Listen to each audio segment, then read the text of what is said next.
Et puis autre actualité, c'est cette grande marche de santé organisée par la police ville province de Kinshasa dans plusieurs artères de la ville. L'objectif était donc, selon le général Célestin Kanyama, numéro 1 de la ville de Kinshasa, de rassurer la population quant à sa présence. Et puis, le tout-puissant Mazembe jouera bel et bien les demi-finales de la Ligue des champions de la CAF cette saison. Le club congolais a écrasé la formation de Maghreb Tétouan du Maroc sur le score de 5-0.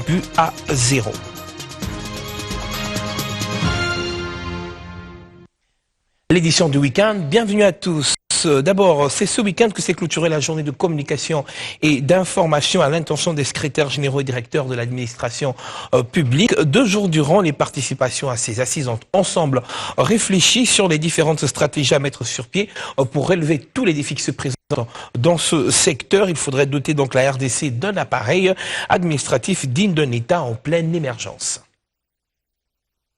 Une matière qui valait bien son pesant d'or pour le ministre de la fonction publique qui a tenu à clarifier et expliquer aux secrétaires généraux, directeurs et chefs de services des différents ministères sa vision sur les réformes qu'il a initiées. Objectif, réfléchir davantage sur les attributions d'une administration congolaise digne d'un État émergent à l'horizon 2030.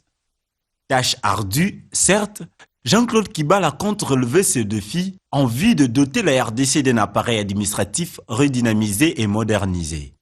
La réforme n'est pas seulement là pour améliorer certaines situations du point de vue de l'efficacité de l'administration, du point de vue de la modernisation de l'administration publique, mais la réforme touche aussi aux conditions, à l'amélioration des conditions sociales, conditions de vie, conditions salariales des agents et fonctionnaires de l'État. Ce travail, c'est de relayer, de vulgariser cette stratégie auprès des agents et fonctionnaires de l'État. C'est pour ça que je me dis, pour éviter exactement de connaître le même problème qu'on a connu dans le passé, la non-appropriation de cette réforme par les agents qui sont le premier consommateur de la réforme, je me suis dit, je dois faire ce travail pour éviter exactement qu'il y ait un blocage.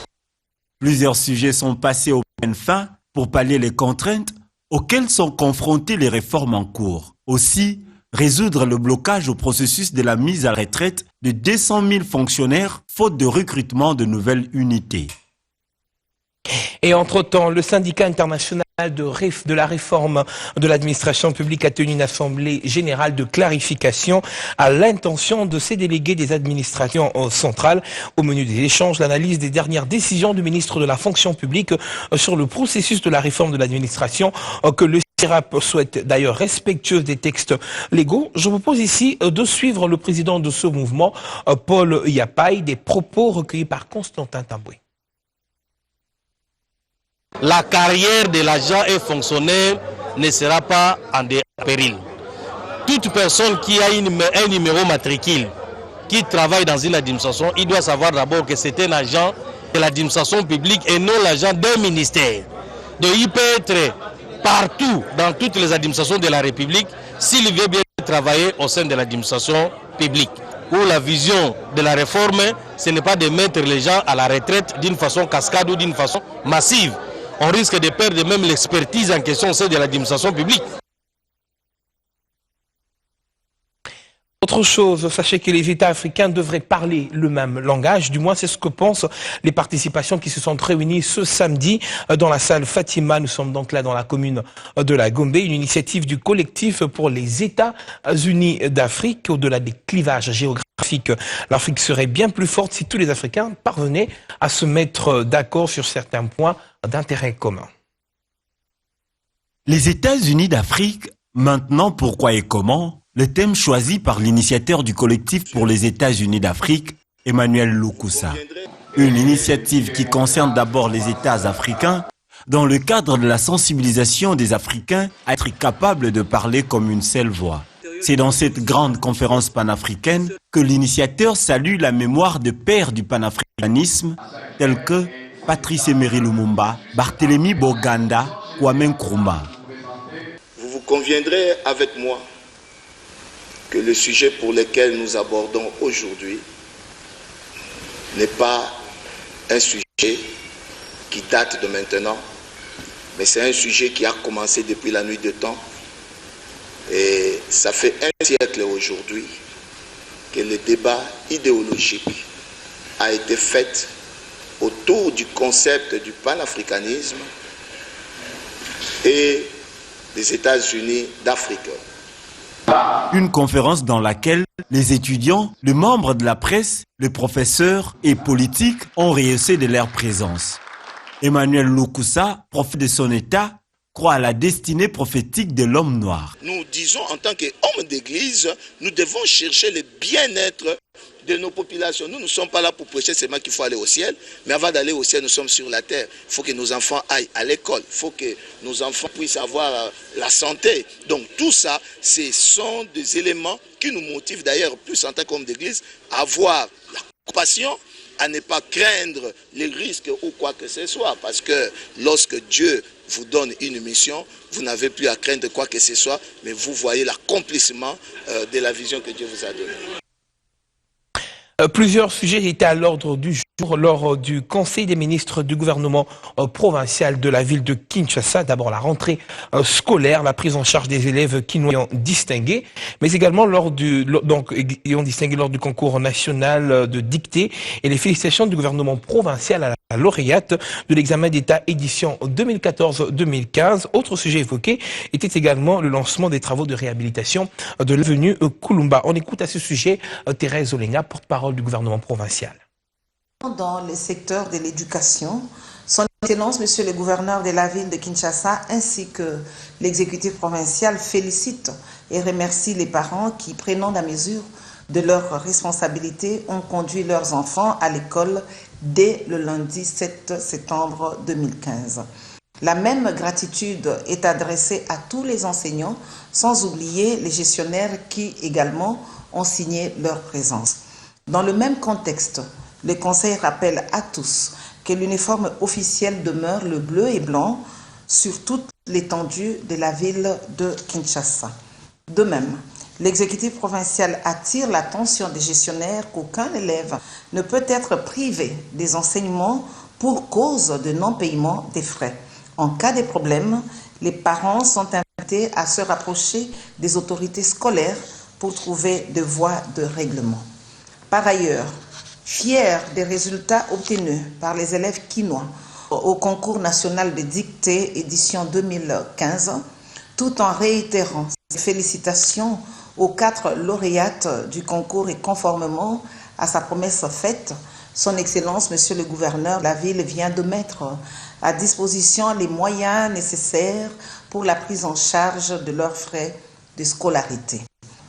Sur la même note, l'exécutif provincial s'est dit honoré de compter parmi les finalistes de l'examen d'État édition 2015 la lauréate de la République en la personne de l'élève Tayaye Ilei Julia, finaliste de maths physique du lycée Kabambare avec une belle performance de 91%. Les membres du Conseil ont décidé de manière unanime à lui réserver une attention toute particulière, émettant le vœu de voir ce geste stimuler d'autres élèves à exceller.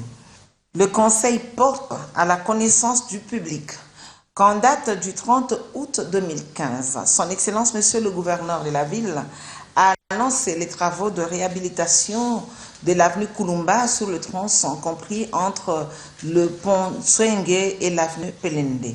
Ces travaux confiés à Malta Forest General Contractor et dont la durée est estimée à 18 mois s'effectueront sur 2 km de longueur et 7 mètres de largeur. Outre la construction de la chaussée, il sera procédé également à l'érection d'un pont en béton armé de 15 mètres de portée et 10 mètres de largeur sur la rivière Mokali, ainsi que des travaux d'assainissement entendus en termes de construction des caniveaux, des déversoirs et des amorces des caniveaux. Allez, cette grande actualité sportive, je voulais annoncer autour de ce journal. Le tout-puissant Mazembe aura bel et bien les demi-finales de la Ligue des champions de la CAF cette saison. Le club congolais a écrasé la formation de Moghreb Tétouan du Maroc sur le score de 5-0. Décryptage tout de suite avec l'invité du journal qui n'est rien d'autre que Jean-Luc Canina.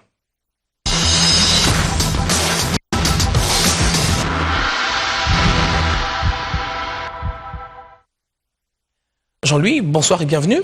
Bonsoir Steve. Alors, je le disais, donc la rencontre s'est jouée en match de la dernière journée de la phase des poules.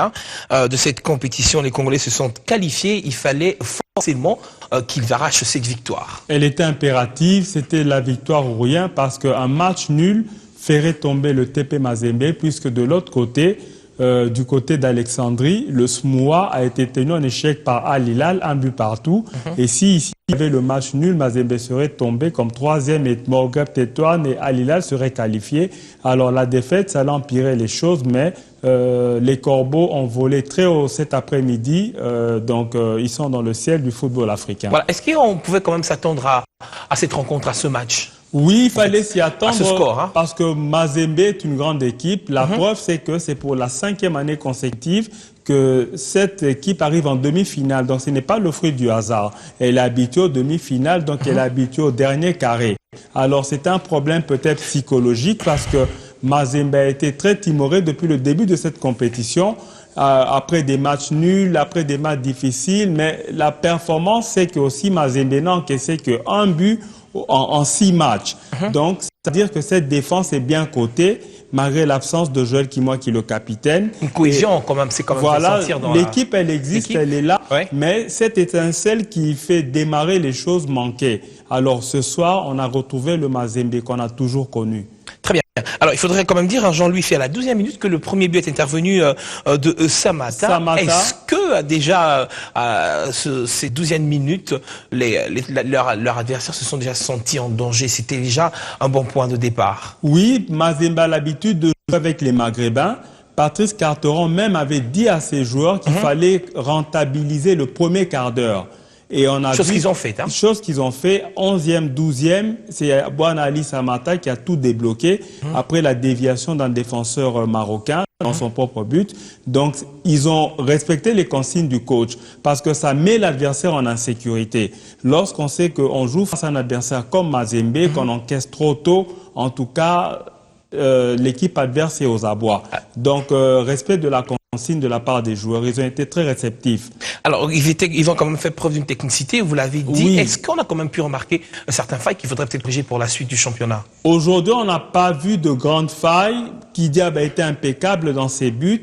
Gagné 5-0, ça nous rappelle la génération de 2010 avec Lamine Diaye quand l'Espérance Tunis est tombée 5-0 à Lubumbashi alors qu'ils étaient tenants du titre. Donc je me dirais avec ce football-là, pour l'instant, il n'y a pas de faille. Il n'y a pas de faille. Au contraire, la qualité de Mazembe cette année, c'est la défense. Et cette défense n'encaisse pas. Mais quand l'attaque est prolifique comme ce soir, je pense que c'est un bon signe. Je crois que cette fois-ci, le message commence à passer. Alors très bien, leur adversaire de la prochaine rencontre? Alors, le prochain tour, c'est le 25 septembre prochain. Ça sera à Khartoum, du côté de El Meriek, un autre Soudanais qui va affronter Mazembe, mais c'est une vieille reconnaissance parce que c'est Diego Garzito, le franco-italien, qui coach l'équipe de El Meriek et c'est lui avec lui que Mazembe a remporté son 3e titre. C'était en 2009 contre une équipe nigériane, je m'en souviens encore une fois. Donc, ce sont des retrouvailles. Garzito a coaché Mazembe. Une équipe qui connaît d'ailleurs bien. Comment est-ce que vous voyez cette rencontre? Ça sera un choc, mais je sais qu'il est très difficile de voyager au Soudan. Mais je crois qu'avec cette défense, je crois que les Corbeaux de Lubumbashi vont résister et faire le résultat au match retour à Lubumbashi. Mais c'est des belles retrouvailles, donc il faut jouer. Une rencontre d'ailleurs très attendue, très déterminante pour la suite du championnat. Comment croyez-vous que le tout-puissant Mazembe devrait se préparer pour peut-être refaire le même score contre cette prochaine équipe? S'il faut répéter la leçon, je crois qu'il faut garder cette défense solide. Même ossature? Voilà, la même ossature, c'est vrai. Garder cette défense solide et en 6 matchs n'encaisse qu'un but. C'est une très bonne statistique. Bon, côté offensif, on a vu la démonstration ce soir. Allier la bonne défense à une attaque percutante, je pense qu'aujourd'hui, on a trouvé la formule. Si on peut la répéter contre El Meriek, je crois que ça va prendre. Alors, dernière question, est-ce que vous croyez que le tout-puissant Mazembe peut encore remporter ce championnat? Je me dis oui, puisque dans le passé, ils l'ont déjà démontré. Ils ont 4 Ligues des Champions, une Coupe de la CAF. Et donc, si Mazembe gagne le 5e titre, il deviendra tout simplement le 2e meilleur club africain après Ali du Caire. Mais ça sera en ex-aequo avec le Zamalek qui a 5 titres, Mazembe 4 titres. Donc, Mazembe ne fera que croître. C'est l'une des meilleures équipes du continent depuis plusieurs décennies. Au niveau de la cotation des clubs, Mazembe est parmi les meilleurs d'Afrique. Oui. Jean-Luc Ndanda, on espère que votre prophétie va se réaliser. Merci d'avoir répondu à notre invitation. On espère voir un 5e titre à Lubumbashi et en RD Congo. Merci Jean-Luc Ndanda. Merci Steve Mbouyi. C'était l'invité du journal.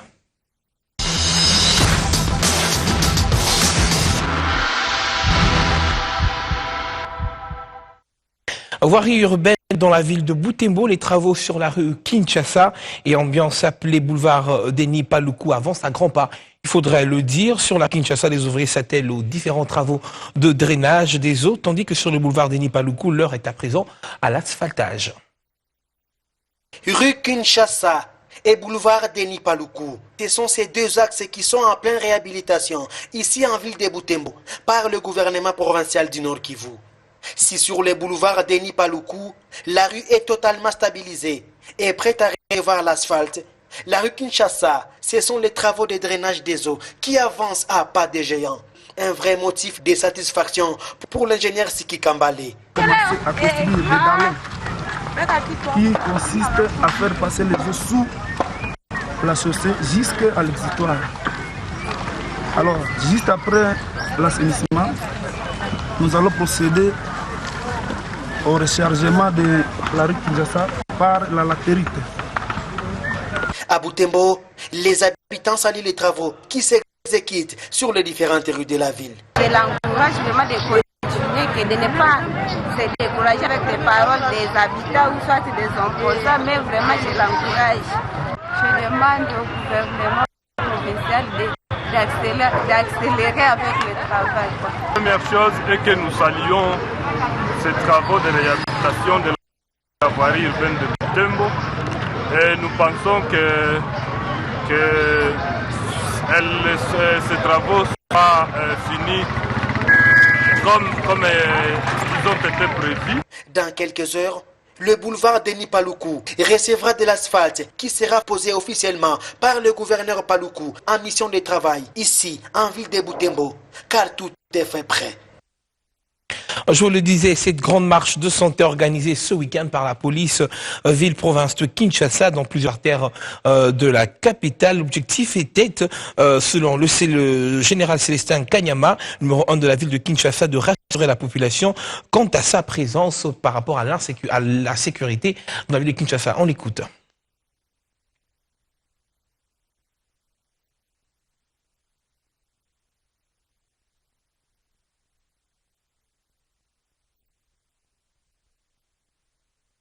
Vous l'écouterez dans notre prochaine édition. Le chef de la milice Raya Mutomboki demande aux membres du comité de sécurité du territoire de Chabunda dans le nord Kivu d'assurer sa sécurité lors de la reddition dans le cadre du processus désarmement, démobilisation, rapatriement, réinsertion et réinstallation. Son émissaire Mabouba Bontou l'a fait savoir à Chabunda lors de la rencontre des membres du conseil de sécurité du territoire élargi à la société civile. Et pour l'émissaire de ce chef milicien, si ce préalable n'est pas satisfait, la reddition des miliciens Raya Mutomboki risquerait d'ailleurs d'être compromise. Et le chef de cette milice réclame également la protection des membres des familles et des autres dépendants de ces miliciens.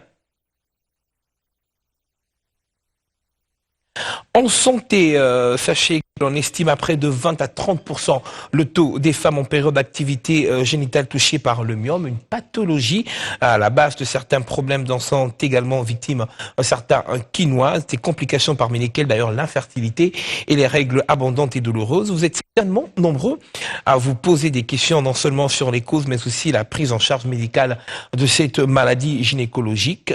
Élément de réponse dans ce reportage, mais attention aux âmes sensibles de s'abstenir. Le système organique féminin, un don de la nature doté d'une complexité inouïe, souvent exposé à certaines pathologies parfois nuisibles à la vie humaine. Des statistiques du Fonds des Nations Unies pour la population évoquent 4 femmes par heure qui meurent de suite de complications, de problèmes gynécologiques, aux côtés duquel le myome. une tumeur bénigne qui se développe dans les tissus musculaires de l'utérus ou de la matrice. Un mot qui touche 20 à 30% de femmes en période d'activité génitale dont la fréquence en République démocratique du Congo est devenue exponentielle. Un nombre élevé de patientes qui pourrait se justifier, le myome semble ignoré de la majorité de femmes interrogées. J'ai entendu parler, mais je n'ai pas une idée très claire sur ça. J'entends souvent parler des myomes, mais j'en ai aucune idée. Je suis au courant de la maladie, mais je n'ai jamais pensé à faire un dépistage. Je ne connais pas les myomes. Les causes du myome sont à ce jour encore méconnues, même si certains facteurs semblent avoir une part dans la formation précoce de cette tumeur. Il y a des facteurs comme l'hérédité. Il y a des femmes qui ont des myomes et si vous voyez parmi ses parents, peut-être il y a une tante ou bien la maman qui a déjà eu des myomes aussi. Il y a aussi le facteur hormonal. Le myome est plus favorisé par des hormones comme l'estrogène. Par contre, l'hormone comme la progestérone, disons, ça ralentit la progression des myomes. Mais il y a aussi la parité, c'est-à-dire le nombre d'accouchements. Les femmes qui ont déjà accouché plusieurs fois, c'est un peu rare de voir des myomes dans l'utérus de ces femmes-là. L'accouchement, ça n'a rien à voir avec la virginité. Le fait de rester vierge, ça ne veut pas dire que vous ferez des myomes, non. Les symptômes varient selon la localisation. Lorsque la maladie se développe à l'intérieur de l'utérus, elle peut provoquer de règles très abondantes, parfois même occasionnant de troubles de fertilité. Il faut savoir que les myomes, ça peut être asymptomatique, c'est-à-dire que vous pouvez avoir des myomes sans qu'il y ait un signe. Quand ça se manifeste, c'est-à-dire quand il y a des symptômes, on peut avoir des règles abondantes, on peut avoir des douleurs au bas-ventre et on peut avoir même une sensation de pesanteur.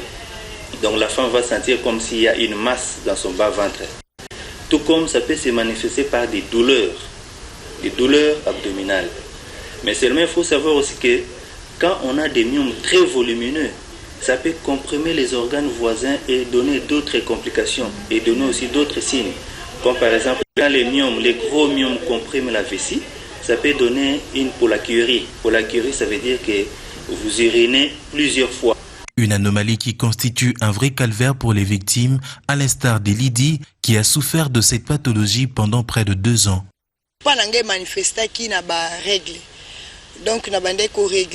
Les myomes se sont manifestés par un écoulement abondant et prolongé de règles.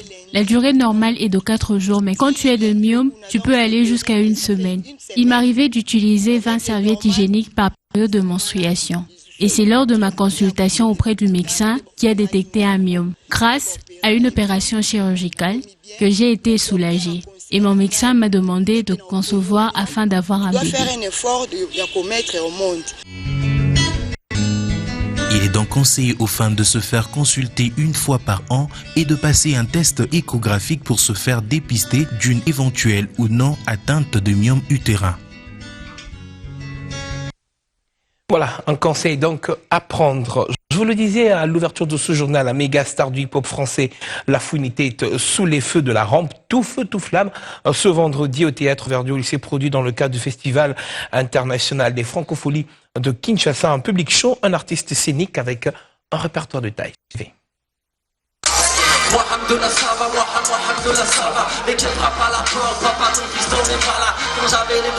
Un public chaud, un artiste de taille, un répertoire à la hauteur pour un show électrique. C'était une véritable communion ce vendredi au Théâtre de Verdure. Le rappeur français a tenu un pari, celui de communier avec ses fans de Kinshasa. Un show qui n'a pu que merveiller le mélomane qui ont fait le déplacement du Théâtre de Verdure. Je l'aimais tout qui est passé, j'étais vraiment content avec la francophonie. Ça veut dire tout était passé en folie avec Baby Sangla et après le but Sénégal, j'ai aimé encore plus que la vie. Moi c'est mon artiste préféré. Franchement c'était très bien organisé. J'ai trouvé que l'artiste était très humain. La manière dont il a agi à plusieurs reprises et c'est une très belle prestation. Vraiment très bien. Nous on était là pour la fouine. Ouais, on est arrivé un peu tard, on a vu la prestation de la fouine, mais c'était vraiment bien. Honnêtement, rien à dire et on est content d'être là. Voilà, exactement. On sera là demain également. et Francophonie de Kinshasa ont été le cadre choisi pour cette grand-messe, véritable réussite.